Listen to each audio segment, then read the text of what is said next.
From UFOs to psychic powers and government conspiracies, history is riddled with unexplained events.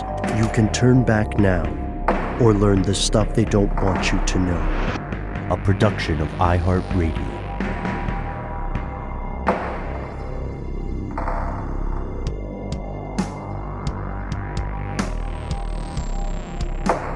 Welcome back to the show. My name is Matt. My name is Noel. They call me Ben. We're joined as always with our super producer, Alexis, codenamed Doc Holiday Jackson. Most importantly, you are here. That makes this the stuff they don't want you to know listener mail segment on the road. And we have so many great pieces of correspondence. I know we all say this pretty often, and it's always true, but this week, there's an extraordinary abundance, an embarrassment of riches. We're going to hear from quite a few of our fellow conspiracy realists. We're going to touch on a lot of weird stuff. We don't even need to give you the rundown because this is eclectic and somewhat esoteric. Without further ado, let's not stand on ceremony. Let's get right to it. How many bugs did you eat today, folks? Unclear. I have accidentally inhaled a bug before. I'm sitting on my porch on a lovely October's Eve, and that's not fun. But you always hear statistics, right? It's like every human being naturally consumes X thousands of bugs a year or whatever, or maybe I made that statistic up. Surely it exists. Surely someone has measured the likelihood of organic bug consumption. I don't mean organic like the fancy kind. I just mean, under normal circumstances. But we got an email from Brad. I don't know that Brad's concerned, but Brad acknowledged that Twitter is concerned and Reddit is concerned. Some people, perhaps you might label them as alarmists, are concerned that they're going to be feeding us bugs, you guys. What we think is the sweet meats of the chicken or the beef cow or whatever is actually creepy crawly bugs, because try as they might, Big Bug has not taken off in the United States in terms of like a functional protein substitute. We know that in Latin America, there are, crickets are a very common topping, on tacos and ants and stuff. I went to a restaurant in New York a year or so ago called, I think, the Black Ant, and they have some, insect proteins on their menu. What we do know is that it is a pretty viable source of protein if you can get past not sticker shock, I guess the ick factor of it. Mm-hmm. Yeah. And the United Nations wants people to eat bugs. They've been saying that for well into a decade now.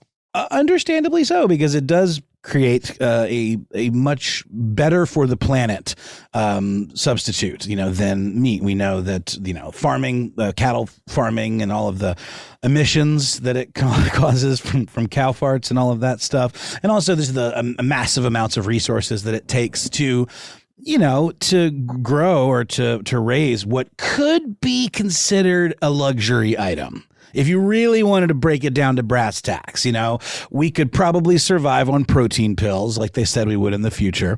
But we love the taste of cows. We love the taste of chicken. So, we could argue that there might be a future where our planet is in such poor shape that those things are no longer viable for the planet. But knowing us, at least here in America, we'll push it off till the last possible second. And these are legacy industries, great American companies, great salt of the earth farmers. Although we know that that's largely a myth too, because the ones who are truly making money off of this kind of thing are the Tyson Foods of the world, or like the much larger corporate interests that maybe at one point started off as a little family mom and pop type chickenry, but no longer. And I'm just going to get right into the email from Brad. Hey guys, I was on X, he was in quotes today, which I love, today, and noticed a bunch of activity around Tyson Foods. Recently, they announced a partnership with the company Protix to develop insect-based protein for pet and agricultural feed.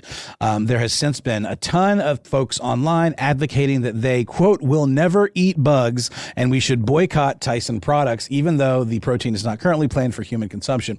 I know there are wider conspiracies around the deep state globalists and the World Economic Forum forcing everyone to eat bugs, so thought this might be a topic you'd want to dive into further. Some people have tied in COVID, Big Pharma, Bill Gates, and World War III as well. World War III being the one that, hasn't happened or arguably is happening right now. And we just don't call it that yet because that's usually how these things go, especially when world wars are concerned. I've attached an article from Tyson, like a press release situation, and some screenshots of tweets that I've seen on the topic. Thanks, Brad. And I'll just read a few things. Bama Jeans on Twitter says, well, now, thanks to COVID, we know we can't trust the FDA anyway. Anyone else notice how bread doesn't mold anymore? Haven't bought Tyson chicken in years anyway because of the hormones. Makes me wonder if food has produced all the beta males and obese population. Linda Britton Fairchild on Twitter says, here we go, or retweets a post from somebody else. Here we go. Tyson Foods is now adding bugs to their foods. And then another from Curls Green Eyes. They are getting ready to feed you the bugs. Brought to you by Tyson Foods. Last one, Paul M. Davis. You will eat the bugs. And then Klaus Schwab voice. I don't know who Klaus Schwab is, but presumably a Nazi of some stripe. Tyson Foods builds first insect protein food factory. Watch WW3 will cause food prices to soar out of control, and the middle class will be forced to literally eat bugs because it's all we can afford. Klaus Schwab is the chairperson of the WEF, the World Economic Forum. My bad. Not a Nazi at all. They were doing the Nazi.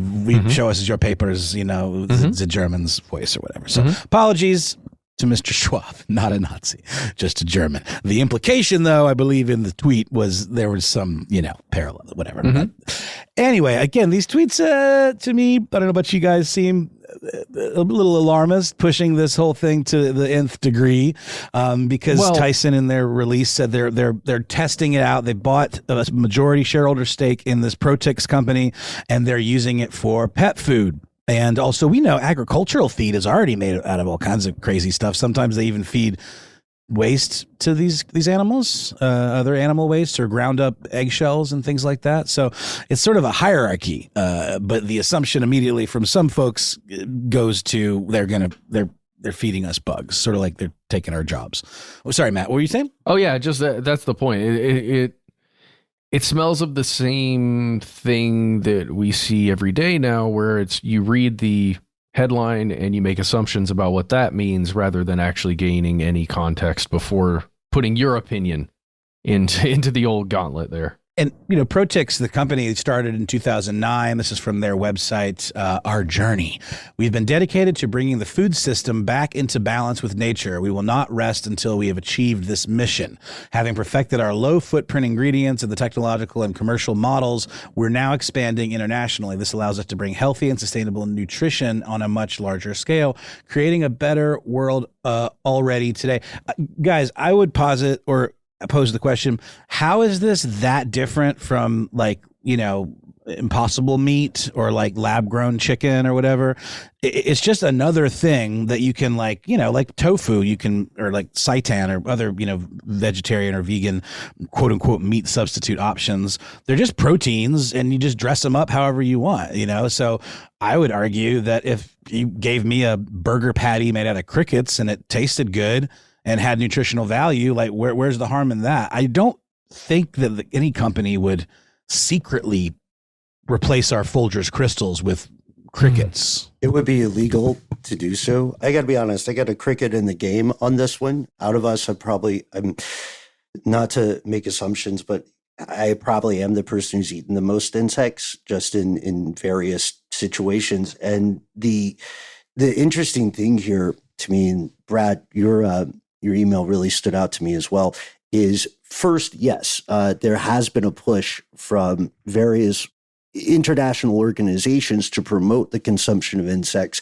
Many countries, many parts of the world have been doing this since antiquity, right? And you can, to your point about the restaurant in New York, you can find some of this in the States and other quote unquote developed parts of the world. And it's tasty stuff. You can fry pretty much anything is the secret, but there's something that I don't know. I don't know whether they're considering this fully, to your point, Matt, about going past the headline. This is an answer. And I think it's a correct answer. It may be a little bit too late of an answer because as you see, for the past 5 years more, scientists have been incredibly alarmed about plummeting insect numbers. So when the world finally like mainstreams that as a source of food, they might have a tough time finding all the insects that once were so abundant, which leads us to, which insects are going to become the livestock, right? Because the only non-human animals doing well now are chickens, goats, cattle, right? Lamb, and they all have one thing in common. They became an easily attainable food source for humans. So that's what I'm thinking of. What are like the 4 to 5 types of insects that are going to be the munchables? Well, yeah, scientific term. Munchables. The big one that the company is talking about is the black soldier fly. And again, into the ick factor element, because they quote, according to the CEO of Protix Keys Arts, the black soldier fly can grow on almost every type of food waste and byproduct you can imagine. So the waste management is also part of their whole deal. Matt, you were going to jump in with something, and I could see your eyes lighten up. Oh, yeah. The reason why it's going to work, Ben, is what you said, because it's all farming, right? It's not, they're not going out looking for insects. They've got their insects. And one of the things that this company sells are black soldier fly eggs in bulk, right? Mm-hmm. So that basically they're producing so many that they're now outputting the eggs so that other people can begin growing their own black soldier flies for other uses, right? But what will that mean for biodiversity? Oh, right? Because it's not going to be good. The question. Like, I could see this leading to a biblical plague of locusts kind of situation but under the wrong circumstance. Flies. Right. I could see that if it got out of hand. But again, Tyson is investing in this, and it's kind of funny. It's sort of the way, maybe older media companies started investing in podcasts, or whatever, like something like we got to catch the wave of the future. We got to future proof our company. And while no one's suggesting that we make Tyson fly patties and sell those, who knows? Things could take a turn, and then they're already kind of in the game, in terms of what could happen with our planet and the ability to sustain, meat production and consumption. But it's weird because, okay, so you are what you eat, right? The nutrients you take in become your cells, which then become you, right? And if that is just a truthitude, guys. And one of the plans of this company is to get chickens to feed on live larvae rather than on things like soy to feed the chickens.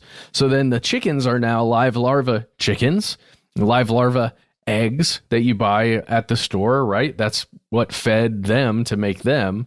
So in a weird way, some of those tweets are right, but not in the That's how right it always ways. is, though. There's always a little nugget of truth in these alarmist reactions.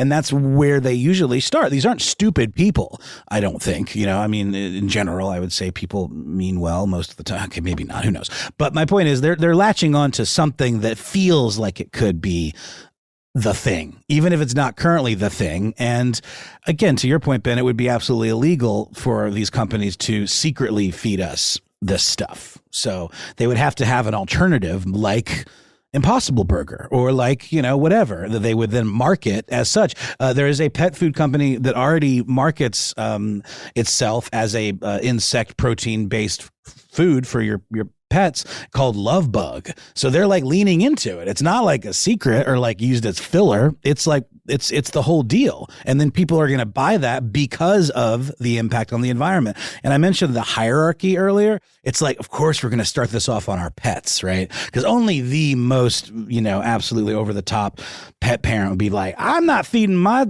Fluffy any larvae or flies or bugs. That's gross. Fluffy eats only what I eat because she is my baby, my sweet, sweet fur baby. So it's easier to swallow on a lower, rung of the evolutionary ladder, I guess. Same with bugs. For some reason, there's no outcry against eating bugs, even from the most, environmental of folks who may be animal rights type folks. It's a much easier sell than chickens and cows and sweet, sweet bunnies. Sweet, sweet bunnies. But at the same time, it is in a weird place between, carnivorous diets and like vegan diets or something, because it is, right.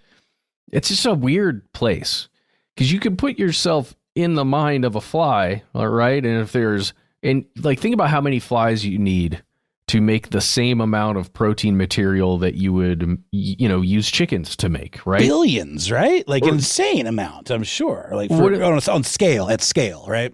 Yeah. One of the things the company sells is a thing called Lipid X, which is 43% lauric acid, which is, it's fats that are produced from black soldier flies. Think about how many flies you need to make just a vial of that stuff. Additionally, too, there's this.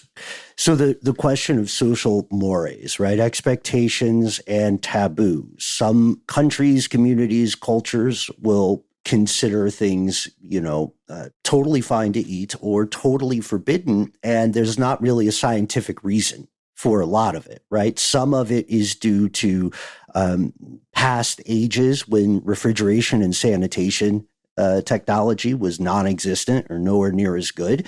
But I would advance to you folks, if you're saying bugs are gross and you eat chicken, remember, chickens love eating insects. All you're doing is eating insects with a middleman, so it's totally something to think really about. Good point. Something to think about indeed. And I think probably a story we'll follow and potentially maybe talk a little bit more about sustainable food source. I can't remember. We certainly have in the past, but maybe something a little more along the lines of like, the future of it or whatever. I mean, again, I know we've probably done that, but it might be time for an update. Thank you, Brad, for the illuminating email and the screenshots. And we're going to take a quick break, hear a word from our sponsor, and come back with more messages from you.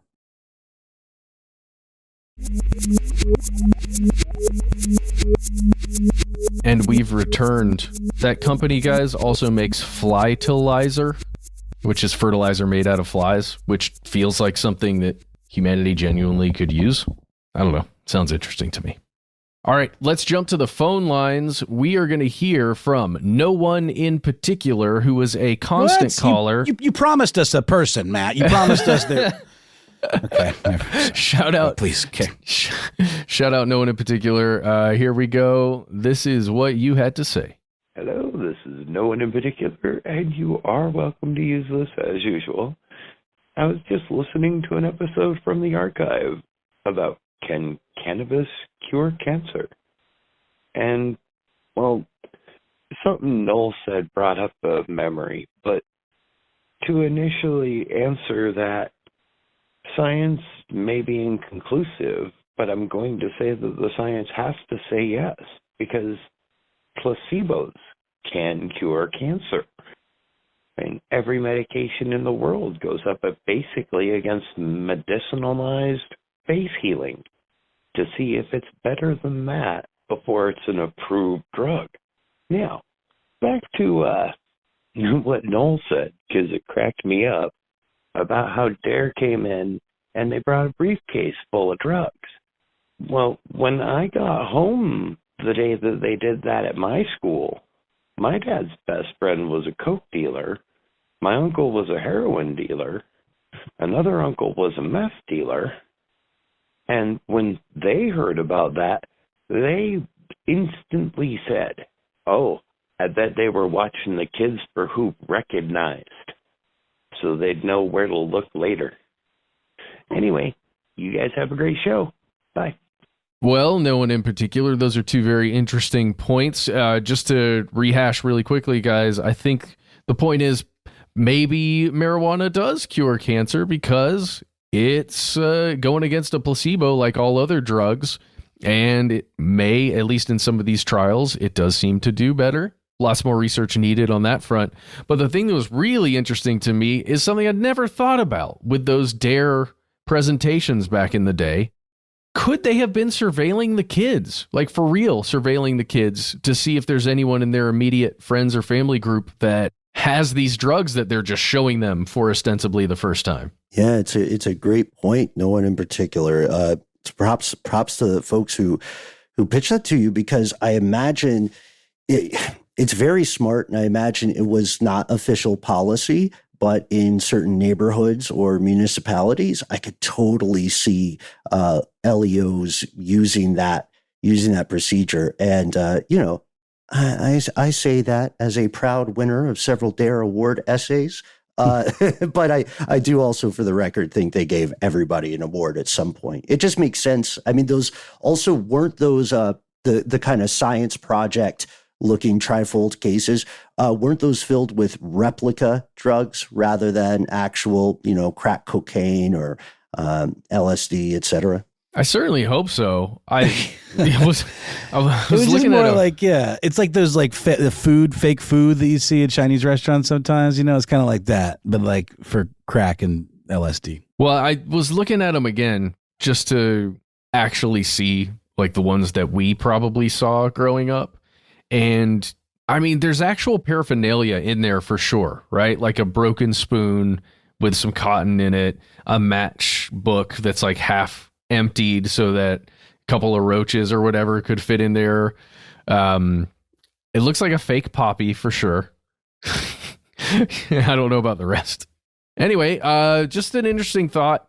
I can't remember if there were 2 officers or 2 D.A.R.E people there like during a presentation or if it was just one. It's usually 3. That McGruff is a cop in a costume. Don't believe it. Well, but I mean, even if there are 2, right? Like one person giving the presentation, the other one watching your eyes. You know what I'm saying? I don't know. Maybe not. Maybe it's nothing. All right. Well, let's jump to our next caller. And this one comes from Abyssal. Hey guys, the world sucks. So here's just my interesting thought. You guys are aware of the Abyssal zone, right? It's the portion of the ocean that's so dark that light can't even penetrate that deep into the ocean. Well, that is 83% of the ocean. No light, completely dark. That 83% of the ocean accounts for 60% of the planet's surface, completely dark. Can't even get light there. I don't know if you are aware, but the square cube law, which is essentially the law that prevents animals from growing infinitely large before they collapse under their own weight, the square cube law does not apply under water. Interesting. Just wanted to give you a little bit of brightening information, I guess. Feel free to do with this what you will. I'll remain anonymous. Thanks. Yes. I'm glad you chose this one, Matt. It is interesting. Now, people will argue with a lot of validity that while square cube does not apply to maritime creatures, simply the tremendous per inch square pounds of pressure per square inch in the abyssal plain and the lack of nutrients severely impedes growth past a certain threshold. But also, scientists don't know a ton about what's down there. That's just true. Yeah, very much so. That just the square cube law, guys. Just I'm sure y'all are aware of it, but I wasn't aware of it as much. Looking through, MIT describes it really well. If you think about an ant, the ant has teeny tiny little legs, and it barely weighs anything. So those legs have no problem supporting the weight of that ant. And yet it can still lift like 50 times its weight with those tiny little legs. But if you increase the size of that ant at exact proportions, right? You don't have to make it much larger before those legs can no longer hold its weight, because the volume, as the area increases, the volume actually increases by a cube, I think, or a cubed. The area only increases by basically a square. Does that make sense? So like area times itself versus area times itself when it comes to the volume of a thing, a structure, or anything. So the concept here that Abyssal is pointing to is that since you don't have legs and you're just swimming through a medium, you can get pretty dang big. But Ben, your point is absolutely right that the surrounding pressures and lack of nutrients do also put a hamper on that. But there are giant things that we've discovered in the past that we've talked about that are swimming around the oceans. It's just whether or not they're hanging out in that abyssal zone. Got it. Yeah, when I hear abyssal, I always think of the movie Mandy, where like there are these like evil cultists who are like they're always talking about the abyssal plane, you know, which is like some sort of infernal region where like demonic creatures come from, and that's what those things in the ocean look like, man. Those ones with the lamps on their heads and the big creepy like headlight looking eyes. Yeah. And people may also be thinking of the abyss. We do know, of course, that sea monsters, for lack of a better term, are the stuff of legend. There are quite likely many undiscovered creatures out there in the deep. And we, as a civilization, are far more likely to find them now than at any other point. But there's a real window of time for that, isn't there? Like, I don't know. There's a big question about how much and how thoroughly humanity should explore the abyssal plane. I think it's going to become more important. I think it's worthwhile science. What do you guys think? Absolutely. I mean, yeah, it's certainly an undiscovered. There seems like if there was going to be a place to discover new things, it would be there. Yeah, but what are we going to do down there? That's a good question too. You know, Around and find out. As ever.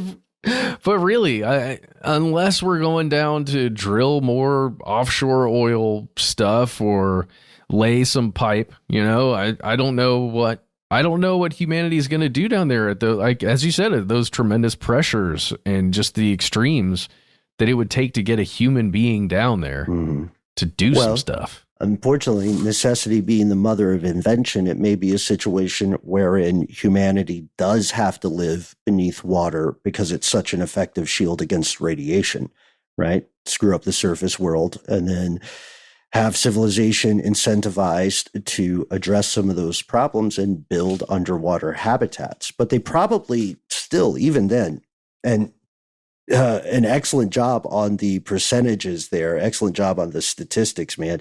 Even then, Abyssal, there will not be a great incentive to go too deep just because it's inconvenient. What humanity would do in that situation is find the minimum amount of depth needed to exist safely, and then they would start building there. Yeah, because Abyssal Zone, 6,600 feet down to 20,000 feet.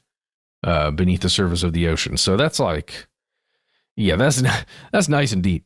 I bet we could have our Sea Lab somewhere, our Sea Lab 2020 or whatever it was.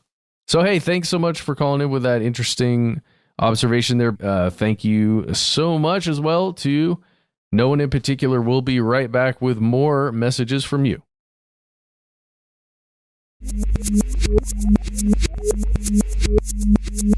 And we have returned with the third act of this week's listener mail segment.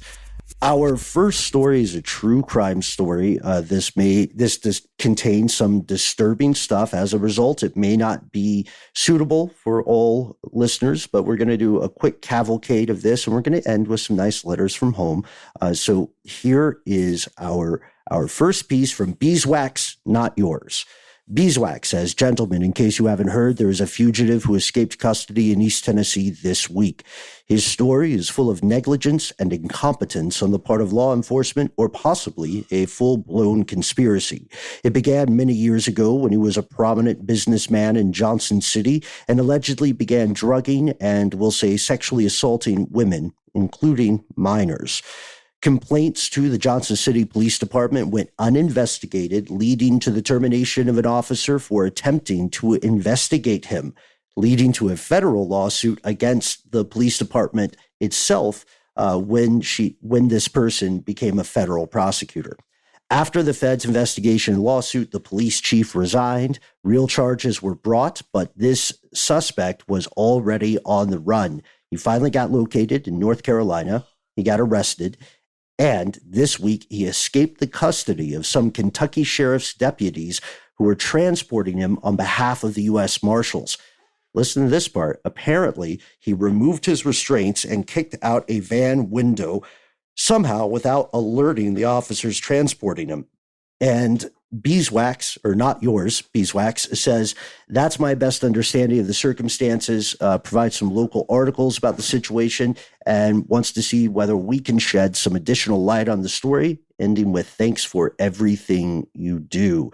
As you guys know, I love when we get email in this situation, because it wrote back to Not Yours, Beeswax, and gotta say, this story is incredibly disturbing. The suspect's name is Sean Williams, and in so many episodes and so many strange news or listener mail segments, we have talked at length about the prevalence of corruption in some small towns. And while Johnson City is not necessarily a small town, it's part of the Tri-Cities area there in Northeast Tennessee.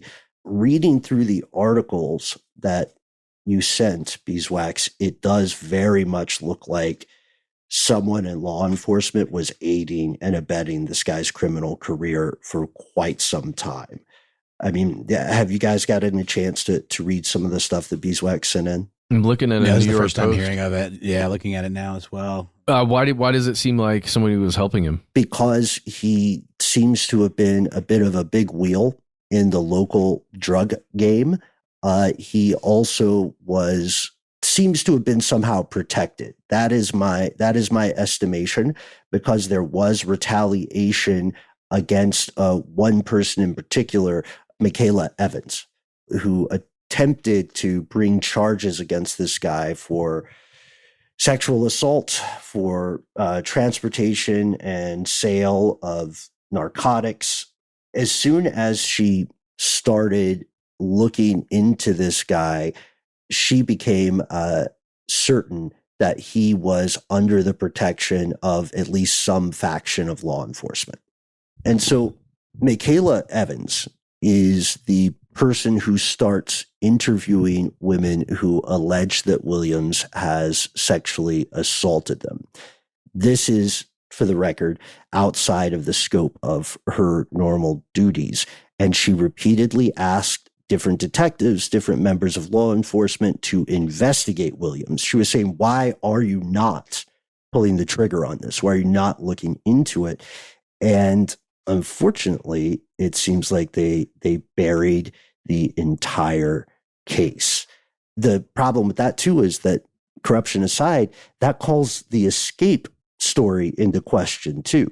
Like, if this guy had juice, how far did his juice go? You know? Mm-hmm. Man, for doing some pretty horrible things, like, it's hard to imagine that he's protected, unless it is that drug connection, right? Somehow there's a profit motive that's moving through law enforcement, because those are some horrific things he's being charged with. Yeah, and he is, his full name is Sean Christopher Williams. He's 51 years old. Just to be clear, folks, people don't usually escape from prison transport vans. They're kind of locked up. They're not your average Honda Odyssey. And it's weird, because then that would mean there's interstate corruption, right? Or maybe he had enough money that he was able, as a free agent, to pay off people to look the other way while he escaped. He is known, apparently, he's a known entity and bad guy in this area. I have some relations and acquaintances in the Tri-Cities area. When I asked some folks about it, they said, yeah, everybody, like some folks who had been kind of formerly in the drug scene, they had told me people knew about this guy for quite some time. And you know how it is in the underground, like those things that police end up investigating, especially with characters like this, they're often well known by people in the scene beforehand. Would you say that's fair? I don't want to overgeneralize. That seems like a fair assessment to me. So we're going to move on. We want to put the word out here, because this guy has yet to be apprehended. He went to ground. He's on the run. The U.S. Marshals Service is offering $5,000 in reward. The Tennessee Bureau of Investigation, the TBI, is offering $2,500.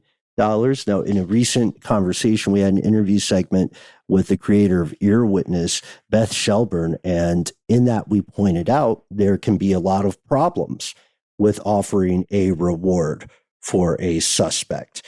But in this case, we can argue it's different because the identity of the suspect is known. They're not being paid to accuse someone of something. They're being rewarded for bringing an absolute monster to justice. The earliest charges I found date back to 2008, which probably means he was active way before then. So we want to put the word out there. Let us know if you see anything. Let us know whether you think this guy is going to get away. It's a scary story, but it's an important announcement. And we don't want to end on something too brutal. So be safe. Take care out there, folks. And thought maybe we could go to a bit of a palate cleanser with some comments on the science of getting to the moon, which we spent a lot of time talking about earlier. This is from Magnolia Mayhem.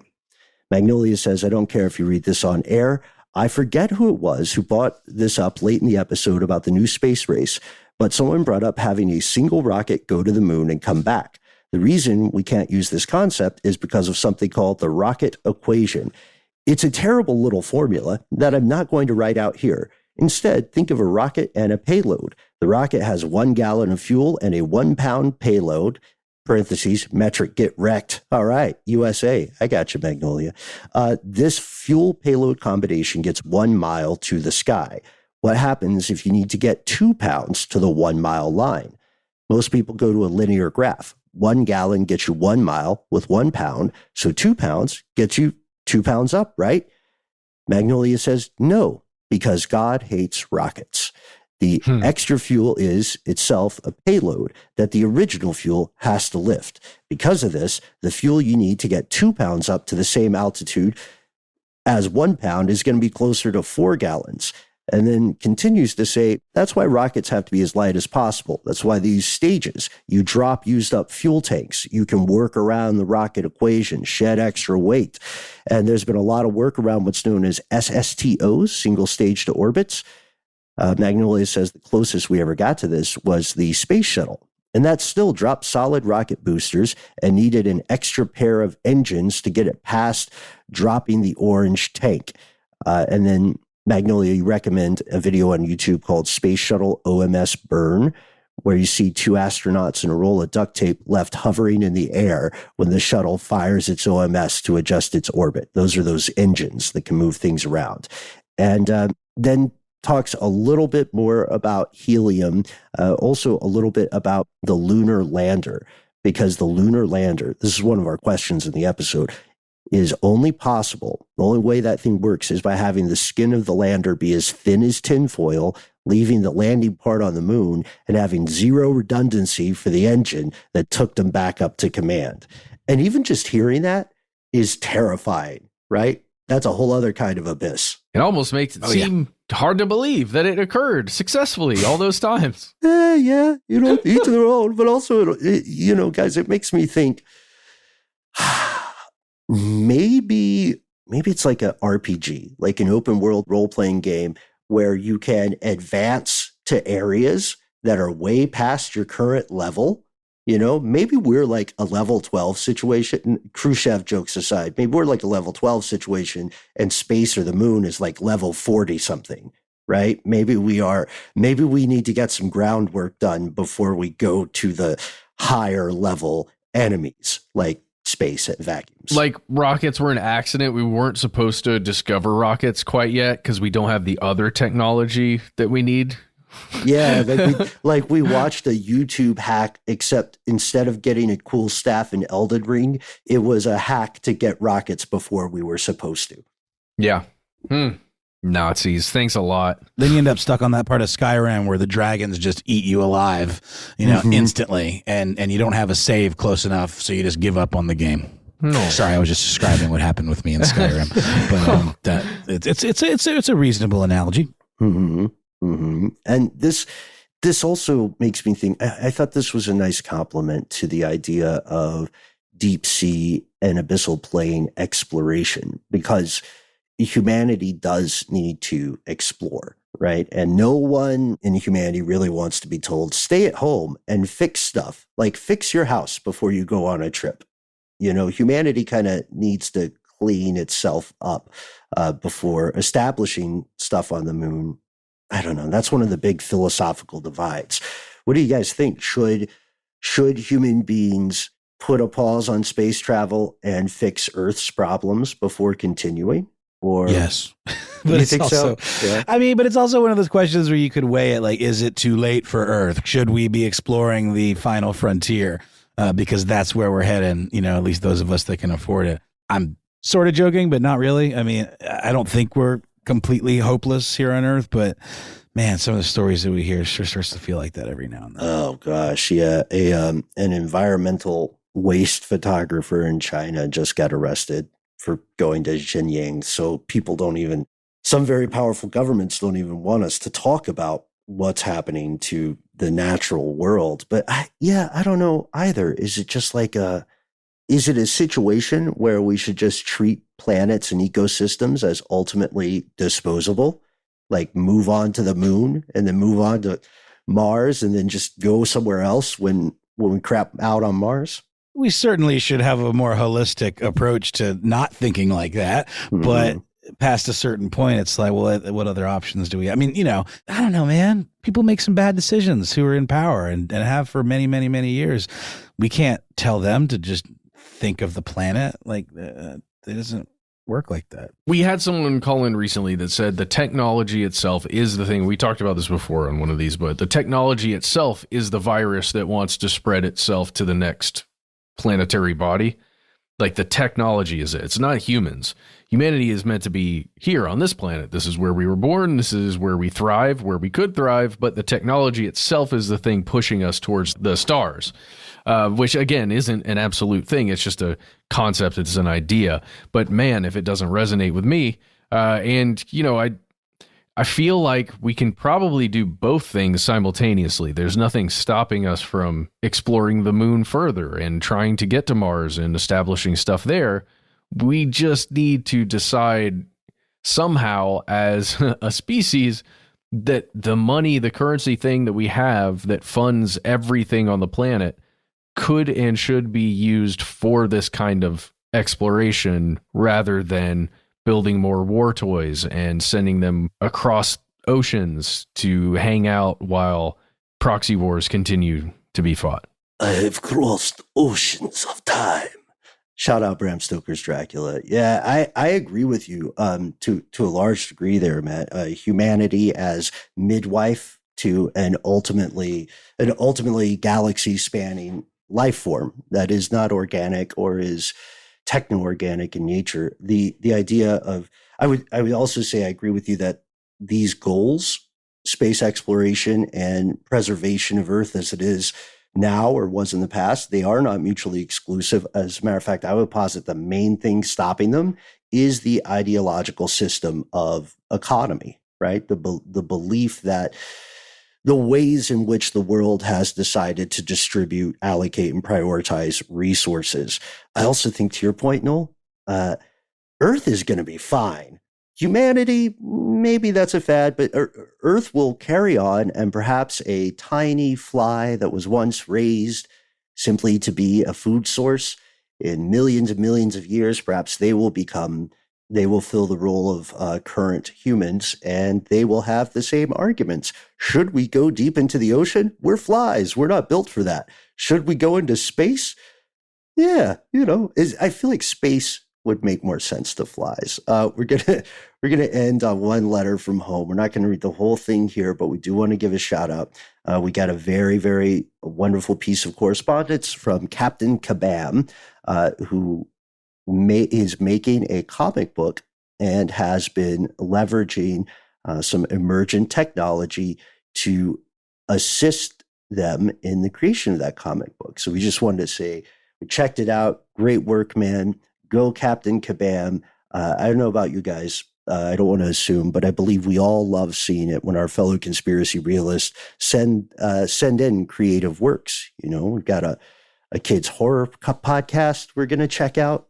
We've got a lot of paintings, really cool stuff. So thank you, as always, so much for everybody who took the time to join the show. We're talking Magnolia Mayhem, Captain Kabam, Beeswax, Not Yours, Anonymous, Abyssal, no one in particular, and Brad. If you want to join their ranks, we would love to have you on the show. Let us know what's on your mind, leads for new episodes, things that you find to be strange news, questions, clarifications, and of course, as always, hashtag no pun left behind. That's right. You can find us at the handle Conspiracy Stuff on all the usual social media platforms of choice, X, nay, Twitter, Facebook, and YouTube. On Instagram and TikTok, we're Conspiracy Stuff Show. I, for one, hate it when you send in your creative pursuits. Stop that.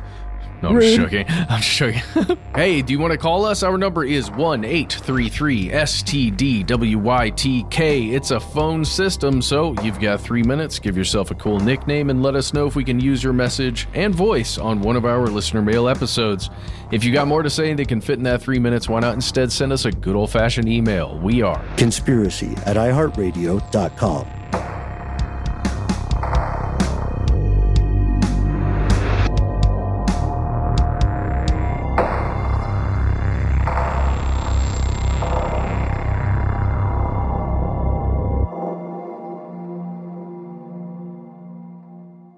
Stuff They Don't Want You to Know is a production of iHeartRadio. For more podcasts from iHeartRadio, visit the iHeartRadio app, Apple Podcasts, or wherever you listen to your favorite shows.